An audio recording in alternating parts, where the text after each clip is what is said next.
All right, everyone. We're going to get started here. My name's Hunter from Lynn, and today we are joined by two of our wonderful coaches, Shannon Dougherty and Deb Malkin. They've both been with us for a while and have helped hundreds of people work through their chronic pain and associated issues. Today, they're going to be talking about health anxiety and building self-trust within the kind of chronic pain realm. So please give it up for Coach Shannon and Coach Deb. Hi, thank you, Hunter. Hi, thank you so much, Hunter. Hi, Shannon. Hi, Deb. How are you doing today? Right now, I'm actually feeling anxious. Are you? I am. Kind of wanted to call that into the room because anxiety for me has some like very, familiar felt senses. And I think we think that anxiety, sometimes we think about anxiety as some kind of like disease or mental illness. But I think like anxiety is a normal physiological process that happens. And it's kind of like, okay, how much though, how dysregulating it is it for you? That's kind of like the spectrum of how it affects you in your life. But right now, I'm feeling anxious because I want to say all the right things and I want to help people. Mhm. And what I'm noticing is like my breath is a little short. I have a Mhm. little bit of like butterfly tingly feelings in my chest, and my head feels a little like fuzzy, almost like the fluffy cloud behind you in your picture, which I love clouds, but my brain just like, so I'm just gonna settle and just like allow those sensations to be there. But it's really helpful for me to be able to just say, like, this is what I'm feeling right now.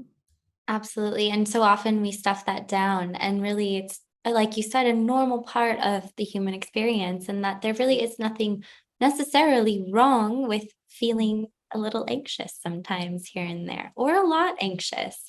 For me, like I was saying before, like my thoughts speed up and they're hard for me to catch, almost Mhm. like a shooting star that goes past and I'm like, oh, what was that?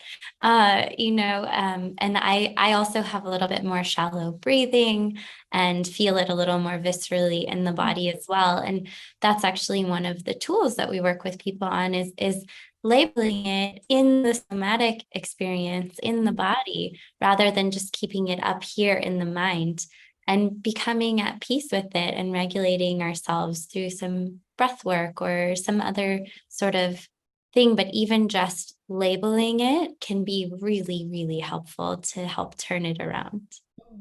Absolutely. And since we've been sitting here, I've just been noticing, like consciously just letting my breath just settle, calm down, listening to you when you're talking, feeling the ground underneath my feet, like grounding myself in this present moment, like, oh, I feel much better. And it's Yeah. so interesting how quickly anxiety can change when we aren't afraid of the sensations of anxiety as meaning that there's something wrong. So it can be really useful to just think one of the important things in mind body work is just to also become aware of our own connections between our own mind and our own body. They're they're absolutely linked. Like our mind and our body are one thing, one part of this like, beautiful system that houses who we are. Mhm. Absolutely. I'm wondering too, like, I'm sure people who have signed up for this webinar are here for a reason. Maybe they just love Lynn or love us, but I assume that they're here because they also experience health anxiety or any sort of anxiety, whether it's pain anxiety or health anxiety or Mhm. anxiety in general. And I'm wondering if you guys feel comfortable, if you'd like to share with us, where does it show up for you in your body? And is it helpful to maybe take a few breaths right now? One of the tools that we like to use, and Deb mentioned a little bit ago, is the physiological sigh. And Deb, would you like to talk a little bit about that?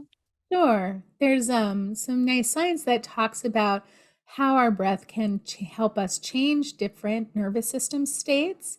And so the physiological sigh is so simple. We just take two inhales in And then a longer exhale out. And doing that repeatedly a few times can really help our our parasympathetic nervous system, which is our rest and digest nervous system, to be activated. So it's just a nice thing to do when we notice if we're feeling some anxiety, if we're feeling that sensation, however it shows up in your body of anxiety, is to use your body as a tool and a guide for helping you, create a little bit of a sense of like calm, connected relaxation. And so the physiological sigh is a great tool for that. Absolutely. So we've talked a little bit already about how it shows up in the body, and how you can also make some peace with that and some tools that we can use. But if we're going to step back again and look at the big picture, like how do you explain health anxiety to folks? Mhm. Um, I think of anxiety as the felt sense of fear. Mhm. And so then it's just fear related to health, related to our bodies. And that can be anything from thinking about, illnesses that are showing up. I mean, certainly we're living right now in an intense moment of heightened fear and anxiety of this very real issue of COVID. And all the way through things like thinking about the aging process and death, thinking about, recovering from illness, thinking about family members who've had other illnesses or diseases. So it's like health is just anything related to our bodies Right. and the functioning of them. And Mhm. it's just like the felt senses that go along with that. And Mhm. that's my idea of health anxiety, because it can show up in anybody at any time, And I think underneath it, there's some wisdom and a desire to want to be living life. Mhm. And sometimes we think like, well, we can't live the life that we want to be living because of this anxiety about the health that we currently have. Mm. And I think too, in regards to like chronic pain or other chronic symptoms or illnesses, there is anxiety about those specific things and the never getting better aspect of things that show up. So it's the thoughts that we have about things that we're dealing with and the projection. So we're not staying in present moment. We're thinking about the future or the past. I also notice it, things like rumination go along a lot with health anxiety, or catastrophization, where you go to the worst case scenario as soon as, maybe you have a cold, and then immediately 5 minutes later, you're thinking about how you're going to be on your deathbed and no one's going to come like help you or something. There's these very scary thoughts that we have in regards to it, and then they show up, like we talked about earlier, viscerally. Mhm. Many people have had panic attacks, and those are physical experiences of that fear and of that anxiety. Yeah. And they're unpleasant. Mm-hmm. A panic attack is an unpleasant experience, and we often want to not ever have that happen again. So Mm-hmm. we're sometimes I think we believe that the anxiety is going to protect us in some ways from unpleasant physical experiences. And then it becomes this kind of like, how do I avoid feeling, Right. how do I avoid this thing that feels so terrible in my body? Mm-hmm. So I'm Like hypervigilance around it too. Yeah. Yeah, which then when we think about the brain, the hypervigilance is telling the brain that something actually is very dangerous happening. Mm-hmm. Yeah. So what are some strategies that you like to work with your members and yourself even around health anxiety? Sure. So, one of my favorite ones is a question. So, I ask myself, or I have my members ask themselves, is this contributing to my strength, or is it contributing to my belief that I am weak or my weakness or something? And that was a big game changer for me when I was shifting my belief about my health and what I was capable of, because I decided that I wasn't going to listen to things that told me that I was weak and that I couldn't get better, or a fear. If it contributed to fear, then I had to actively decide to disengage. And that disengagement can be kind of hard, especially when we're used to constantly Googling things, or, wanting to learn all the things to get better. And so I had to give myself, and I give my members, other things to do in those instances. So that was the biggest game changer, I would say, for myself and for a lot of the members that I work with, is questioning what beliefs that they want to inhabit and choose in that moment. And that's a bigger topic, but it can be a really liberating thing to, an example, I guess maybe I should give is, I had a lot of food anxiety around what I could and couldn't eat. I actually had a lot of food allergies and sensitivities that would show up very physically. They were very real. But I decided, like, believing that food is causing me harm isn't helping my state.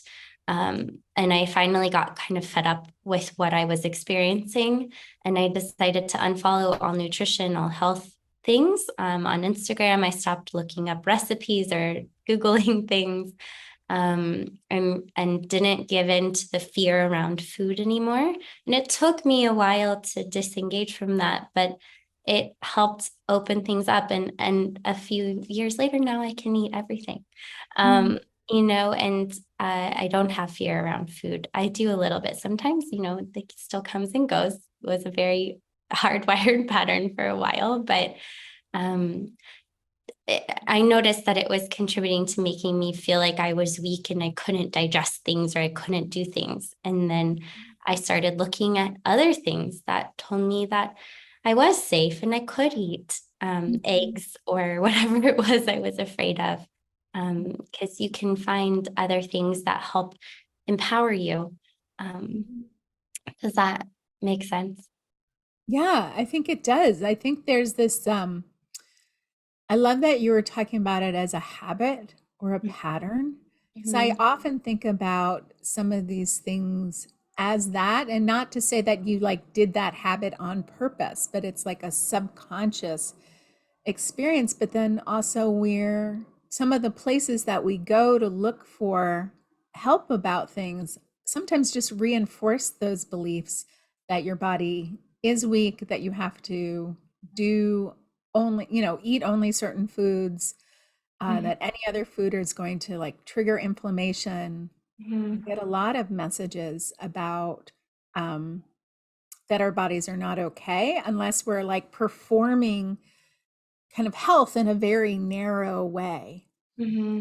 That like we get that a lot around exercise, movement, food, lots of arenas of our life, and we can get lost in believing like we're not doing it right, and only if we're doing it right is when we're going to be, only feeling good all the time. And I think it also leads us to like not noticing all the things that we are doing Right. that are already like nourishing and taking care of our bodies. And so we could be doing everything right, but if we're constantly anxious and fearful that we're not, you're going to actually, your body's going to reflect that felt sense of anxiety and fear.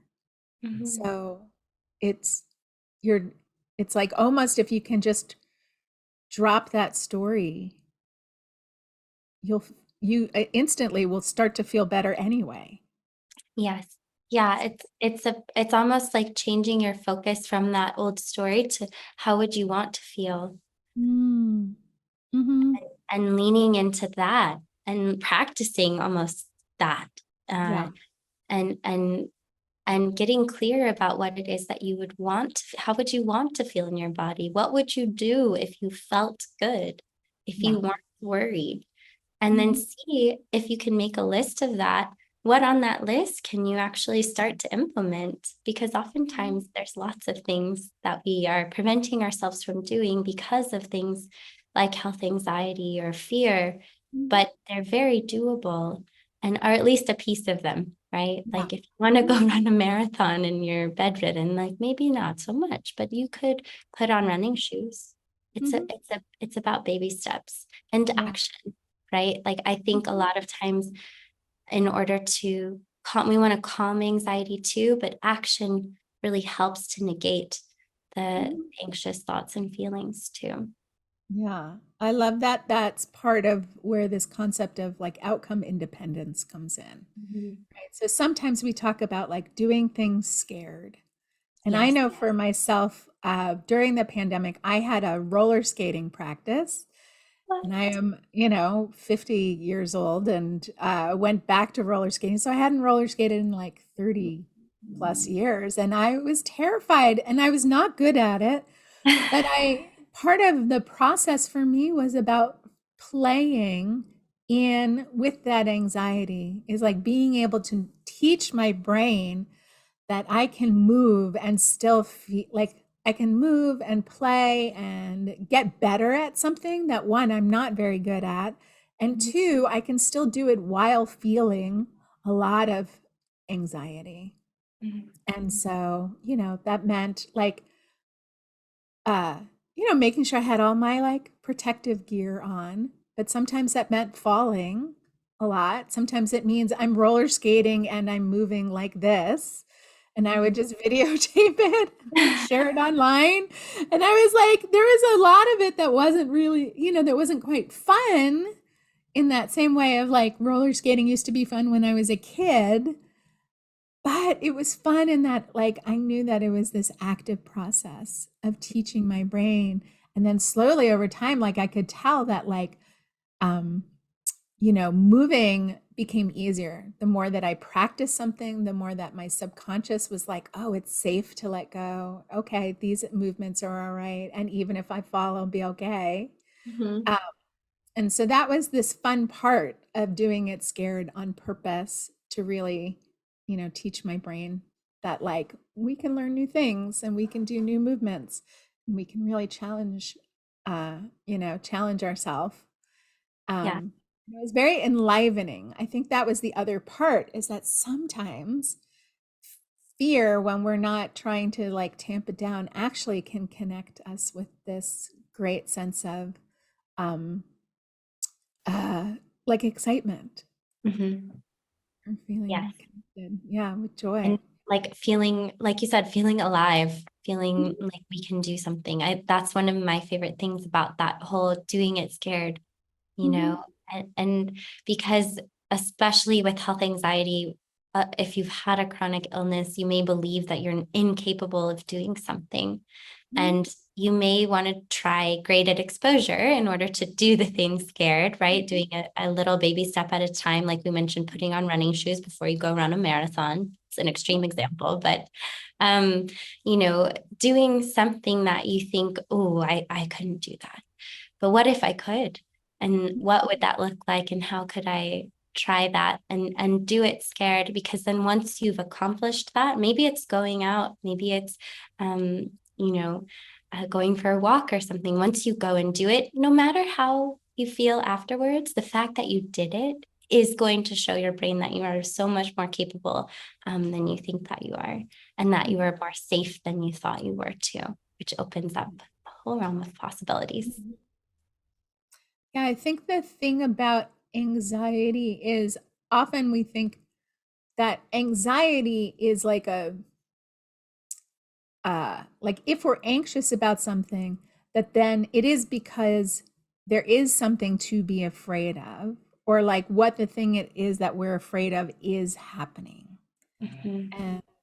And sometimes it is and sometimes it's not. Like there was a time where I was having a lot of mind body symptoms during a very stressful time in my life, and now that I am very familiar with like mind body work, like I just recognize that my body likes to talk to me very loudly in ways that are sometimes unpleasant. And so, but there were times where I was like, okay, I'm having these symptoms, but I'm also going to explore ruling out certain medical issues. Mhm. And at one point, I noticed that I was thinking that I couldn't relax until I knew that I like didn't have cancer. And I was like, but I couldn't know that I didn't have cancer. Like, because what if I did have cancer? Like, the message that I was giving myself was like, I'm not allowed to relax until I get this like negative test result back. And once I caught that thinking, I was like, you know what? I don't know. Like, what if I do have cancer? What am I going to do? Okay, I'm going to pursue, I'm going to look at my options. I'm going to find things out. I'm going to pursue treatment. I'm also going to live my life. And in that moment, I really got to see like this anxiety, like telling myself that like the anxiety was helping me cope with something. It really wasn't, and I did end up getting all of these things ruled out. So that's a blessing. But, I also know that people Cool. have cancer and recover from it, or they go through treatment. Like there are things in our lives that we can't control everything about, but we can impact the way that we are experiencing fear, worry, catastrophizing, the cognitive aspects of what it is that are going on in our brain. It's like when we even start to create this awareness of how anxiety is showing up in our body, and then start to think about, well, what's my first response to that? Because if we're always looking for reassurance, like that becomes its own habit. It's like, notice how you don't often feel reassured for very long. So part of my process in doing my rule out was, I'm going to get this, I'm going to do these tests, and then I'm going to believe that I'm okay. Like I'm going to get the test results. If they come back negative, that's it. I'm not going to keep testing and retesting and doing all of this kind of like seeking reassurance. I have to provide the reassurance to myself, and using these tools to help me connect with calming my nervous system. And so I see that happen with members all the time. Different Yeah. bodies. Well, and the rule out is so important, especially if you can get one from a mind body informed physician or diagnostician. That is definitely one of the strategies we recommend for health anxiety is that rule out. But like you said, deciding that if it is negative, to believe it and decide like, yes, I am dealing with something mind body, and yes, I can get better. Mhm.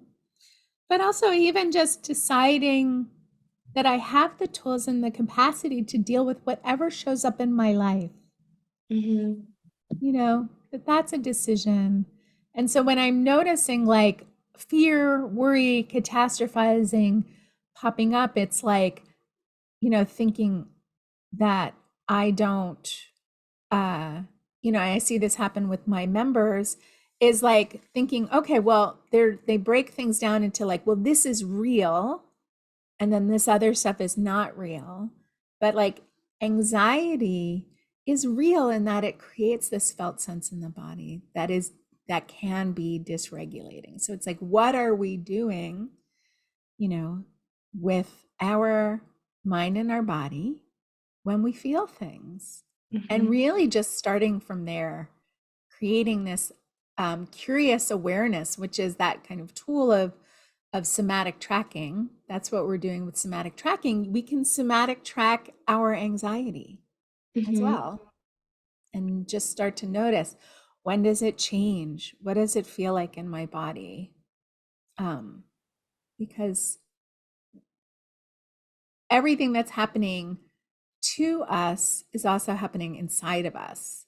So I don't know if that's a vague statement, but it's like how to get to be kind of our own self-authority, and building self-trust with ourselves, I think is really important. Yeah, which is another topic that we can dive into is in regards to self-trust and curiosity, and how important both of those things are.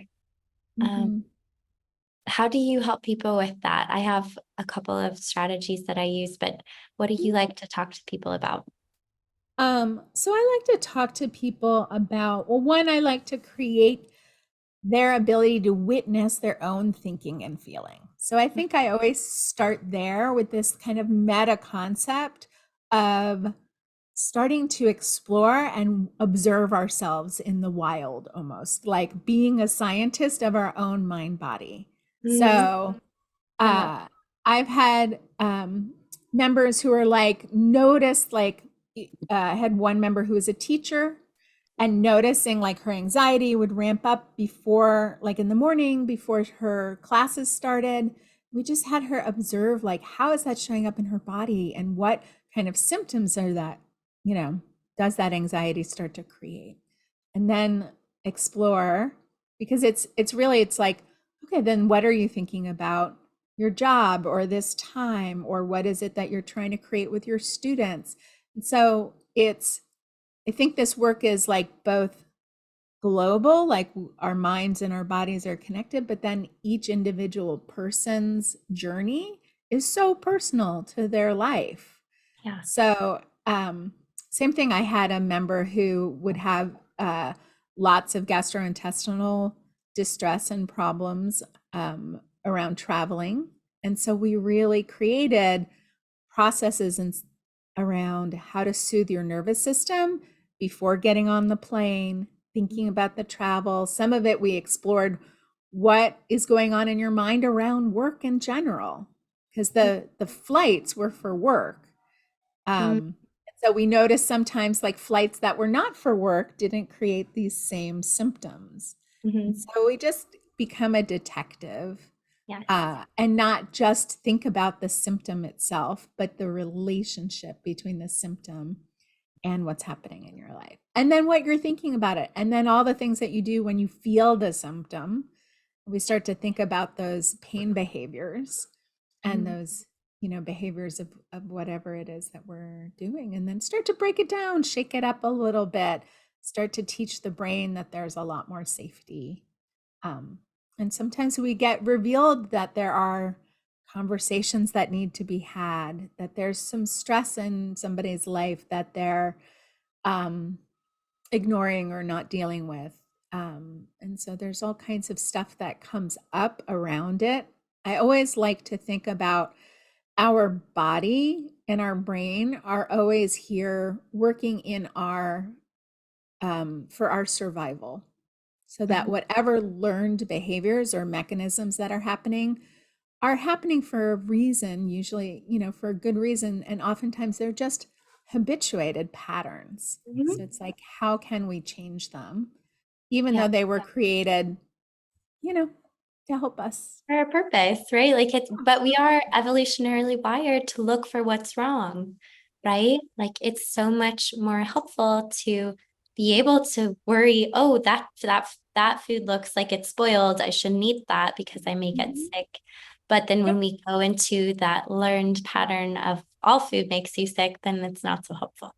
And that's where we need to help to rewire. So I love what you said about becoming a detective and using curiosity. I also think what you said earlier in regards to like building self-trust, like you were talking about, if you were to be diagnosed with an illness, like you could tell yourself, I'll figure it out. And having that confidence in yourself, like if the worst were to happen, then I am capable of handling it and dealing with it. But oftentimes anxiety tells us that we're not capable. Right. And so it's about leaning into that strength and that empowerment rather than that fear. Yeah. And sometimes I think what happens is the worry and the fear are oftentimes around things that are happening in our lives that, sometimes we're not dealing with. So it's like, oh, I would notice that when I was worried about being sick, one of my thoughts was, well, I don't know who's going to help take care of me. I was like, okay, that's like, and then it's like a hard thing to think about sometimes. So it brought me into connection with some like tender feelings that I was having. But those tender feelings, like it, just because I had that thought, one doesn't mean that that's a true thought at all, like that's true, but it was something that I feel connected to, this sense of like, oh, I don't know who's on my team. And I started to think about like, well, okay, who is on my team? Like, who would I call on when I'm feeling like I need help? Because I think sometimes, especially, I don't know if this is, I mean, Dr. Sarno used to talk about kind of type T personalities, but I think like people who are very invested in caring for other people oftentimes feel things deeply, and those show up as experiences in the body. I know that's true for me. I think what you said there too is super important. You went underneath the worry, right? So it wasn't just that you were afraid of getting sick. There was something underneath there even more that enlightened you to this need for connection. And it wasn't just a lack of someone to rely on, it was a desire for connection and maybe love and friendship or whatever it may be. And that oftentimes with our anxiety or with health anxiety, if you go underneath, okay, so you're worried about, not being able to take care of yourself. Okay, well, why is that worrisome? Or how is that worrisome? Or, what else is there? Can help enlighten you to, oh, there's this whole thing that it's I had no idea it was there, but it's been there so long that now that I'm aware of it, I can like make peace with it or do something about it, maybe even. And oftentimes when we're not feeling well, we don't really even want to connect or be with other people. But then there, right, we it's like then there's still that underlying desire that's being tapped. So it becomes this cycle of like, okay, well, the only way I can connect with people is when I feel better, and then like having to feel better to connect with people. And so Yeah, it's been then interesting, you're stuck. a lot of vulnerability to feel like, no, how do I create connection in this belief that I'm okay and that I can figure things out? Yeah. And I would even say like doing it scared, um, like connecting with people, even if you don't feel 100% and seeing, oh, actually that wasn't as awful as I thought it was going to be. Maybe it wasn't super pleasant, but it wasn't terrible. And actually I feel a little bit better now. But the vulnerability piece is huge too. So some of the other strategies that we like to use for health anxiety, one is self-compassion. And that one can work wonders. And it can also kind of turn some people off, I think, when they hear, oh, self-compassion. Oh gosh. So like, I don't know. That's how I felt when I heard self-compassion. But I love the idea. And I like the idea of something called fierce compassion too. There's a little more oomph behind it. But can you talk a little bit about those? Sure. I think one thing that I love about self-compassion is that there is a lot of clinical research from Dr. Krista Neff that proves that self-compassion is good for you. And it's not, and you can have compassion, I like to think of it as a muscle that you practice and work with. And you can have compassion for anything, like for yourself at any moment, even when you feel the lowest in the low. It's not transactional in that sense of like, well, I can only feel good about myself if I'm good. Right? So learning to inhabit self-compassion, lots of it is just being able to kind of witness our complex humanity.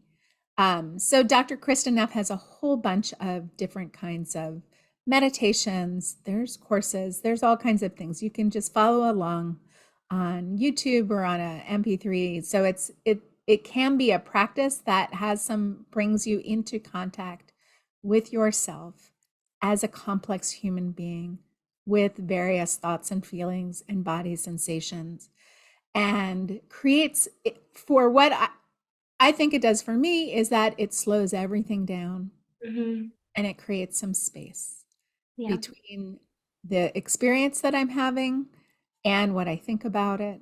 And it just, that space allows for like a different experience to be coming through. So that's, and there's lots of different ways that we can invite that work in. And so sometimes it can be a physical movement, like a hand on the heart. I love that one. Yeah. And just connecting us with a sense of love, a sense of like a desire even for things to be different. That's a sense of self-compassion. Sometimes there's this like needing to touch into forgiveness or something that's soft. And the idea is that it affects our body through our nervous system. And so it's almost like we can do these movements and listen to these activities, but it's not just a concept. It's not just an idea that happens in our mind. It happens in our body and it works through our nervous system. And then it changes our physiology. I love that, because like we were talking about earlier with like somatic tracking the anxiety and what's happening in your body when you're feeling that, what's happening in your body, where does self-compassion live? If you were to really think about like how hard your life has been and what you've gone through and how proud you are of yourself, because all of the people listening, they've been through so much. And if you really think about, wow, I have so much compassion for myself for getting myself through that, even if maybe I'm not where I want to be yet. Where does that compassion live in the body? And what does that feel like? And tapping into that feeling is so much different than that feeling of anxiety. And that's where you kind of push in one thing to crowd out the other. Yeah, I think one thing we talk about is giving our brain something useful to do. Right? So when it's stuck in this habit of worry, ruminating, fixating, endlessly Googling, tracking our symptoms and feeling like only responding with fear and like a high alert, right? That practice, it's almost like when we make more sensitivity, we become more sensitive to more things. So that often happens with food, with smells, with sounds. It's almost like our body becomes sensitized to the world around us. And so that is part of the central sensitization of our nervous system, of our mind and our body. Our brain is saying, yes, there are more threats. And so our job is to create less these things that we kind of like maybe cognitively understand aren't threatening, but we need to get our body to understand. So we have to do that through lowering the threat response, through creating safety, through having a less fast reaction to things. And then our body does over time respond that way. That's why your food sensitivities reduced, as you were both creating less of an alarm, like a fast alarm in your body, right? So you're lowering that alarm threat response from your nervous system, that every time something happens, a smell or a taste comes in, your body's not responding to it like it's a threat. Yeah. And so it's like, that's how we're entraining our brain and our body into safety. And so that's part of self-compassion work, I think, can be so useful in that, because we can use it on anything that's occurring in this present moment. Absolutely. And I think when I first heard about self-compassion, it was like, oh, you want me to feel sorry for myself? Like that, which is not what self-compassion is at all. And if people do have a tough time with self-compassion, something that can help is actually, and I think Kristen Neff talks about this, is having compassion for something else, your Mhm. pet or your family member or the world or something, and then bringing that towards yourself. And like it's actually something that makes you strong, not something that makes you weak. Yeah. So it's a really beautiful practice and it's really cool. Another thing, when the self-compassion doesn't quite hit the mark for certain folks with health anxiety, it's still a wonderful thing to practice, but sometimes there's something else underlying. And Mhm. oftentimes I find there's some anger in Mhm. that self or in that health anxiety.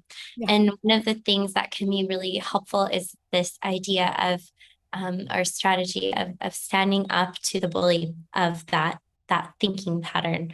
So Mhm. especially when you haven't gotten to stand up for yourself in life or in general, or don't feel like you can stand up to, maybe you do have a horrible boss and you can't say anything or whatever it is, if you can stand up to that thinking pattern of the health anxiety and the fear that's being generated and those repetitive thoughts that you're having, and you finally are fed up and say, enough is enough. You're not allowed to talk that way anymore. And you come at it. Mhm. That can also be very empowering and kind of a bulldozing way to come at the health anxiety, to Mhm. kind of blast it out. It does not work for everybody. Sometimes it's not a good strategy, but that's something that you can also try when that like love and compassion isn't kind of doing it for you. If you need to kind of tell it off and tell it Mhm. to go away and that you are capable and safe and going to be okay, and that those thoughts and way of existing is not allowed to run the show in the Mhm. anymore, can be a kind of, I find it fun way for people to try and get out of whatever habit loop that they're in. Mhm. But that's Yeah. a alternative. Well, I think that can be so helpful, especially, for also for like people socialized as women, like we're not often allowed to feel anger. Like Mhm. sometimes those are strong emotions that we're told are not, ladylike, and we have to push them Right. down, and they show up in different ways in our body. And so sometimes just creating safety, having strong feelings, and practicing like the power of connecting with a feeling like anger, kind of separate from taking action on it, can be so can be even fun, can be fun and an interesting thing to play with, right? um Something I wanted to say about health anxiety is, when we look at what it is, like when we create safety to like explore our beliefs about what it is that's happening in our bodies, we can even also ask, where did I learn this from? Mhm. What is it that I believe is happening to my body? Like, where did I learn that, like, to be worried about inflammation, right? There's so much kind of medicalized social media that's happening all around us, that we are taking in these beliefs subconsciously all the time that may or may not be true, right? It's like they're sometimes driven by, people trying to sell you supplements or sell you different things, or, tell you that like certain bodies are doing life right and other bodies are not. And so it's really can be useful to start to explore, like, what is it that I believe is true about my body? Or what is it that I'm worried about? But where did I learn that from? Like, Yes. where did I hear that? And, what if it's not true? Yes, exactly. Like the what if is your best friend. What if it's not true? What if it's something else? What if Mhm. I could, what would I want it to be instead? Mhm. Leaning into how you would want to believe or feel, and exploring that can be so powerful. Mhm. Yeah. Yeah. Do you have a member, like, do you have an example of a member that did work like that? that help them? Yeah, most of them. Yeah, it's something that I explore with a lot of my members. And it's really an incredible thing to witness because it can it covers such a scope of things, from migraines, from fear of going out into public, of getting sick, IBS, like we talked earlier, is a big a lot of anxiety is associated with that. All sorts of things. Um, Mhm. it's an incredible thing to witness, I would say. And we had a question come in. I think we've already answered it. But in regards to they've been diagnosed with fibromyalgia, and now they have a lot of food sensitivities. And every time they eat, they are experiencing anxiety, and they wondered if that was brain generated, and how can you get rid of that? Yes, absolutely. I had the same, and many of my members have as well. And so I would say what you can do is to just look and decide to find different thoughts about the food and about what you're eating. One of the things my grandmother told me was like, you're allergic to bread, but bread is life. Like that's Mm. what we ate. Like you always had bread, she grew up in like the 30s and 40s. And so I at first I was like, well, that's so insensitive, Graham. And then, and then I thought, she's right. Other people have such different views on the foods that we're eating. There's a school of thought that thinks, all animal foods are wonderful. And then there's a school of thought that thinks all animal foods are horrible. And which one do I want to decide to believe today? And what would that feel like? And I didn't jump in right away. It wasn't like I went from, never eating meat to eating a steak and overnight, but little bits and things, just what feels good Yeah. for me. So, yeah. Yeah, I want to jump in and just say, like, this is a whole other rabbit hole to go down, but there's a physiological experience of belief. And they've done a bunch of studies. So, this is where sometimes going to medical studies can be so interesting. That they've done a bunch of, there was some study talked about recently where they um, talked to people who both had gluten sensitivity and not, and they gave them food to eat. So these are not people with celiac disease, right? And they gave them bread to eat, and they, I think, told them that it was, oh, I'm going to get this wrong. Okay. So sorry, but they like told them that it was gluten free. No, they told them that it had gluten, but it didn't.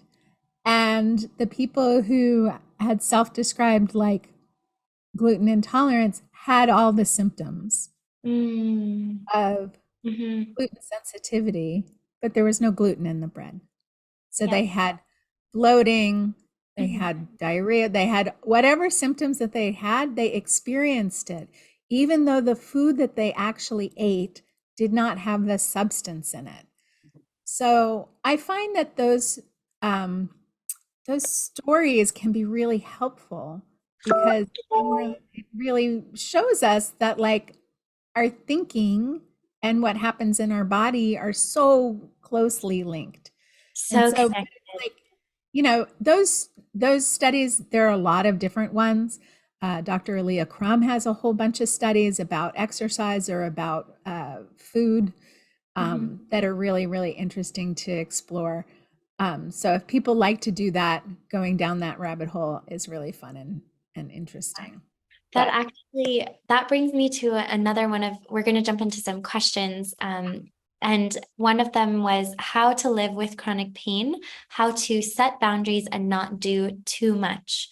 And I think that's something to even deconstruct like those beliefs that are in that sentence.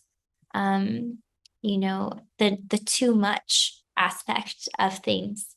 mm, That's something that we work with a lot with people, to help them feel more empowered to do more.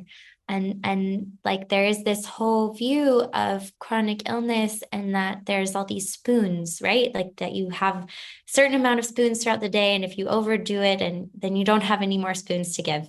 It's a whole theory. I wouldn't recommend looking into it because I don't believe that it's going to be beneficial for you, but it can be beneficial for some people to think that way. But I do think that it gets you into this idea of doing too much and that you are incapable. And so I wonder, Deb, like, how do you talk to people about that? Because I don't want that to sound judgy or anything at all. I know feeling that way. I was there myself, but how do you explain or kind of myth bust this for folks? Yeah. I like to think about that our mind and body, like our bodies are dynamic, and that they're often responding to, a whole bunch of sensory perceptions that are happening without our conscious awareness. And so, um, being like feeling tired doesn't just mean we haven't gotten enough sleep. Like there's lots of different things, like our bodies are complex. And so one of the things that I like to do, I just lost my train of thought around that is to help people look inside their own experience and notice, when is it not happening? Right? So that we break out of this conditioned belief that there is like a too much. I also like to think about, bring in this concept of that stress is actually useful and important for the body. So like when we are getting back to moving more, it is the movement of our muscles and our tendons and our ligaments and our bones that create the hyaluronic fluid, that create the fluid that makes movement easier. So it's like it's all about finding the right dose, but it's separating like pain or the discomfort from the experience, because we used to believe that pain only meant tissue damage. Yeah. But now we're understanding that pain is a part of our protection system. And so how do we create independence from the things that we're feeling that are unpleasant and uncomfortable, without believing that we have to like do all of these mechanisms to prevent us from feeling that. So Yeah. It's really, again, going back to being that detective and starting to question every belief that we have, and playing with it, and just being like, okay, so letting ourselves feel the anxiety or feel the symptom, and not immediately going to try to get rid of it. Yeah. And then letting the brain and our belief system update what's happening so that we increase our experience, and then we can build on that, right? So it's like being able to go for a short walk, right? So it's like being able to build the belief that like walking is safe.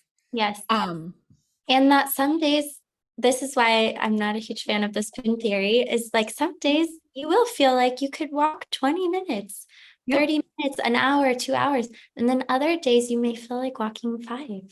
And actually, that's okay. It doesn't mean that there's anything wrong with you, that our bodies are constantly in flux, and that you are so capable. And just because you couldn't walk as far as you did yesterday doesn't mean that there's anything inherently wrong with you.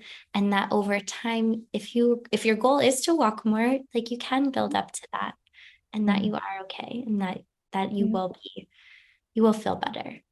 And I think some of that really relates to back again to this belief system of like, what are we noticing? Like, are we feeling shame? Are we talking negatively to ourselves if we're not always able to like do what we did yesterday, or increase our activity in a way that like, fitness professionals tell us that we're supposed to? So what happens is oftentimes we're upset when our symptoms increase, and we're not taking the longer view, which is like, there's often like a gap and a gain. Like when I have this idea of a today body. Like, how can I meet my today body with self-compassion, knowing that I'm working on a longer view of like building my capacity over time, but it's not here. And it's like the more I can not go into overwhelm, freaking out, blaming myself, being mean, Yep. the more I can really settle into that loving self-compassion, then my nervous system also is not running around thinking that I'm like in danger because one day I couldn't do something. Yeah. And And so it's like, dynamic that way. yeah, it's totally dynamic. And that perfectly answers the next question. I'll still read it because I think it's a great question. It's on the topic of graded exposure. Can you talk about how to get to outcome independence? I find it so hard not to get upset about seeing symptoms increase after an exposure. Cognitively, I get that that's okay, but emotionally, like a tailspin. So I think what Deb just said is such a great strategy. And then in regards to the emotions, I would challenge and invite you to explore them and become friends with them. And like cognitively, you understand that the more symptoms after an exposure, that just happens with this work sometimes. But then those emotions that are coming out, maybe they just need to move through you and move on, and that there's nothing really wrong with them there. And by allowing them to have an outlet, perhaps that they won't always need to come up again. Mhm. And I want to go down to this one question about kind of like people being concerned, like having anxiety about COVID, and also thinking about, how do we create safety for ourselves when we're living inside of larger structures that are, taking different actions, whether people are not wearing masks or, all kinds of people have different ideas about vaccines and things like that. So it's like, how do we create safety when we're feeling anxious about these complex, um, you know, larger like psychosocial constructs, right? And so some of that is just recognizing those feelings of helplessness, the feelings of anger, and really working towards like recognizing that the anxiety has some wisdom behind it. But are you so dysregulated by the anxiety that you can't take the like kind of the actions that you want to take, or even recognizing that like, the actions that you want to take you can't because of larger systems that you're operating under. So it's really recognizing that it's not to say to yourself there's nothing to be anxious about, but really recognizing like inside of anxiety there is some wisdom, there are some emotions, there are some thoughts and beliefs, and it's like learning to know what's being said, what's being communicated inside of you, and then how to like move forward without the anxiety, right? Like letting the anxiety be like, I got the message. Thank you, body. Thank you, brain. And doing that. Whereas, like, as opposed to ignoring strong feelings. Yeah. I hope that that's helpful. Amazing. Yeah. Yes, such a good note to end on. Thank you all so much for being here, Hunter. I think it's going to take over. Deb, thank you so much for your wisdom. Thank you, Shannon, so much for sharing everything. I appreciate being here with you always. Me too.